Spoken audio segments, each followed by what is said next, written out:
Enrique Cornejo, tú sabes explicar con datos y razones, nos pones a pensar. Tu voz en las ondas nos puede iluminar. En Radio Miraflor siempre vas a brillar. Radio y Televisión Miraflores USA presenta al economista, profesor universitario y exministro de Estado, el doctor Enrique Cornejo. Siempre vas a brillar.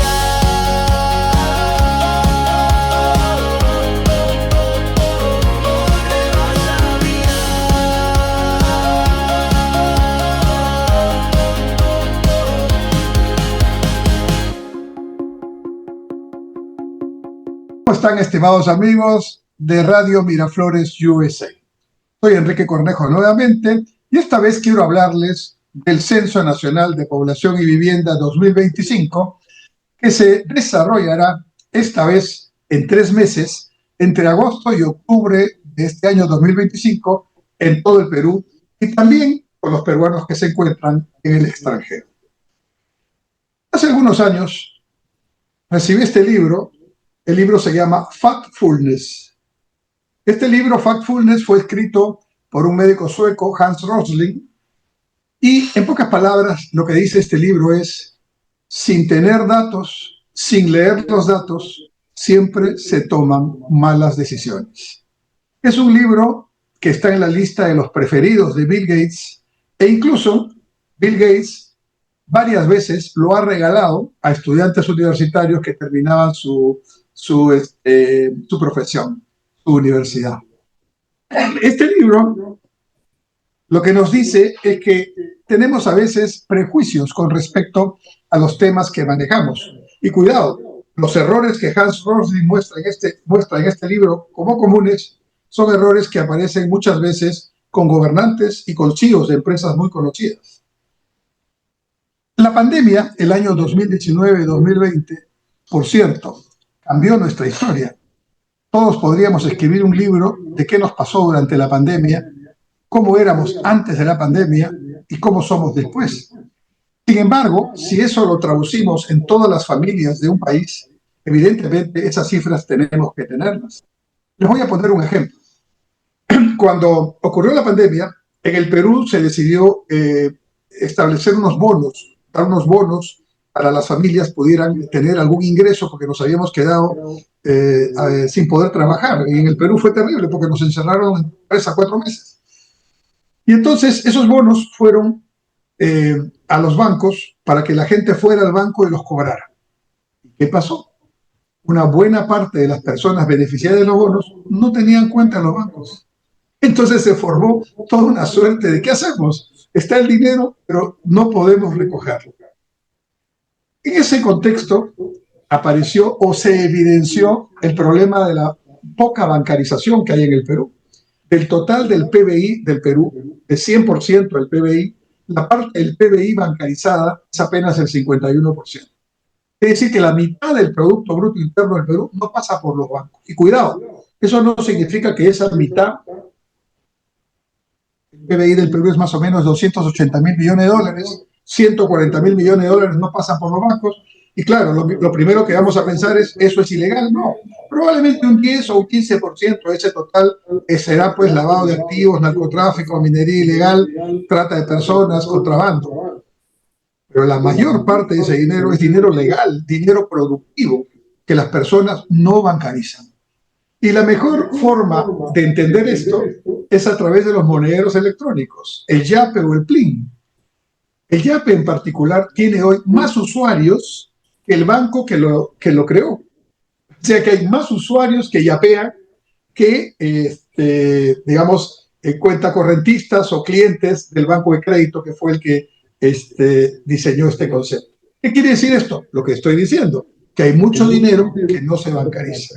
Imaginarán ustedes entonces cuando se toman políticas públicas de salud, de educación, de ayudas sociales, se toman, pero con cifras que no corresponden a la realidad. Por eso, este censo que empieza en agosto y que ha sido muy poco publicitado, dicho sea de paso, es una crítica que hago, ¿verdad? Seguramente varios de ustedes recién se están enterando que va a haber censo. Es un censo muy importante porque nos va a dar la información de lo que los peruanos somos, cuántos somos, qué hacemos, pero después de la pandemia, lo cual ya significa involucrar dentro de esa cifra los cambios que han ocurrido. Según el censo 2017, que fue el último que se desarrolló y que es el que ahora vigente y que se proyecta, nosotros los peruanos somos más o menos 33 millones y medio. 30 millones viviendo en el Perú y 3 millones y medio viviendo en todo el mundo. Muchos de ellos en Estados Unidos, en Asia, en Europa y en América Latina también. Esto es lo que la primera cifra que seguramente vamos a tener para ver si es correcta las proyecciones que se han hecho o si tenemos que hacer algunas variaciones que correspondan a la nueva realidad. Pero también las 64 preguntas de la cartilla, que esta vez va a ser electrónica, es decir, los encuestadores van a llegar a la puerta de la casa en varios momentos, porque como digo, no va a ser en un solo día, sino durante 3 meses, y van a buscar a alguien de la casa, el responsable, que dé los datos.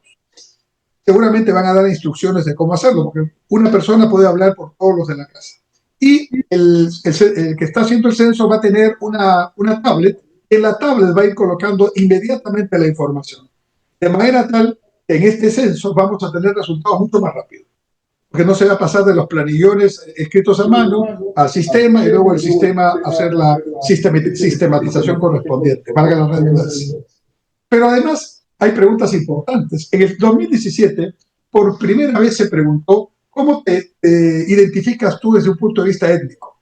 Y salió que la mayoría de los peruanos nos identificábamos como mestizos. Eso pasó medio desapercibido, pero para mí es tremendamente importante. Somos un país mestizo. Por supuesto, tenemos también peruanos de características, digamos, mucho más precisas, afrodescendientes, tenemos niqueis, ¿no? Tenemos Tuzán, tenemos, felizmente, variedad de población. Pero la mayor parte nos identificamos como mestizos. ¿Qué quiere decir esto? Que somos personas cuyo origen, ¿no es cierto?, viene probablemente de una parte europea y una parte nativa peruana, ¿no? Y eso es muy importante, porque reconocer algo es el primer paso para aprovecharlo.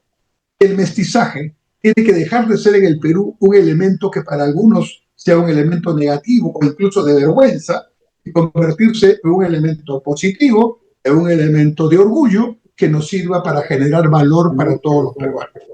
Cuando los peruanos generamos valor a partir del mestizaje, triunfamos. Un ejemplo, la comida. Somos en este momento ya reconocidos como la cocina más importante del mundo junto con los franceses. Ya van 2 años que el mejor restaurante del mundo es peruano. Primero fue el Central, ahora le tocó al Maído y seguirán los restaurantes peruanos. Ya no hay duda que la cocina peruana está entre las mejores o la mejor del mundo. ¿Y qué es la cocina peruana sino un ejemplo de mezcla?